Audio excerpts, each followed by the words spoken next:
បាទសួស្តីពេលមកជួបជាមួយនឹងខ្ញុំបាទសាជាថ្មីបងប្អូនជាមួយនឹងវីដេអូទន្លេឆ្នោតយួន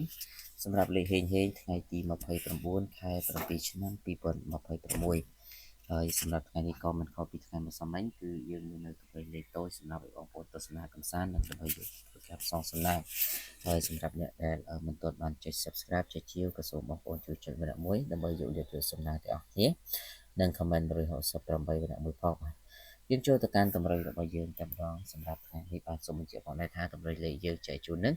គឺ free ទាំងអស់គ្នាតែម្ដងបាទអត់មានគិតលុយគិតកាក់ពីបងប្អូនទេបាទបងប្អូនដោយសង្ឃឹមថាបងប្អូនយកទៅលេខទៅបងប្អូននឹងត្រូវឆ្នោតទាំងអស់គ្នាបាទអញ្ចឹងយើងចូលទៅកាន់តម្រុយរបស់យើងថ្ងៃទី29ខែ7បាទហើយសូមបញ្ជាក់ម្ដងទៀតទៅបាទសម្រាប់ឆ្នោតដែលយើងលេខហ្នឹងគឺយើងលេខឆ្នោតយួនថ្មីនិងឆ្នោតយួនចាស់ចំពោះឆ្នោតយួនថ្មីយើងលេងម៉ោង10កន្លះនិងម៉ោង1កន្លះហើយសម្រាប់ឆ្នោតយួនចាស់បងប្អូនយកទៅលេងម៉ោង4កន្លះហើយនឹងម៉ោង6កន្លះបាទអញ្ចឹងបងប្អូនទាំងអស់គ្នាអាចយកទៅពុកបានសម្រាប់ពុក A B C D បាទយើងចូលទៅកាន់គ្រាប់ទី1របស់យើងតែម្ដងសម្រាប់គ្រាប់ទី1នេះសូមអ្នកទាំងអស់គ្នាបុក54បាទបុក54ហើយចំណែកគ្រាប់ទី2យើងលេង02គ្រាប់ទី3សូមបងប្អូនលេង14បាទបើបងប្អូនមានលទ្ធភាពបងប្អូនអាចធ្វើការគុណត្រឡប់លេខនឹងទាំងអស់នេះបានបាទដើម្បីយកសំណាងទាំងអស់គ្នាបាទចាំបងប្អូនអាចយកទៅគុណបានឧទាហរណ៍ថា54យើងអាចគុណទៅ45បានបាទចាំបងប្អូនគុណទៅដើម្បីបងប្អូន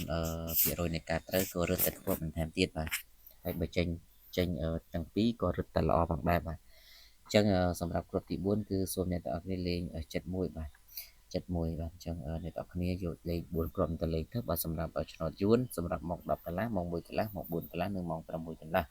រីឯតម្រុយលេខធំយើងក៏មានមួយគ្រាប់បងប្អូនយកទៅគុណទាំងអស់គ្នា039គុណបាទអញ្ចឹងអ្នកនរគ្នាខ្ញុំបាទក៏មានតែប៉ុណ្ណឹងសម្រាប់ចែកជូនពរអ្នកនរគ្នាត្រូវឆ្នោតគ្រប់គ្នាបាទសូមអរគុណសូមគោរពលា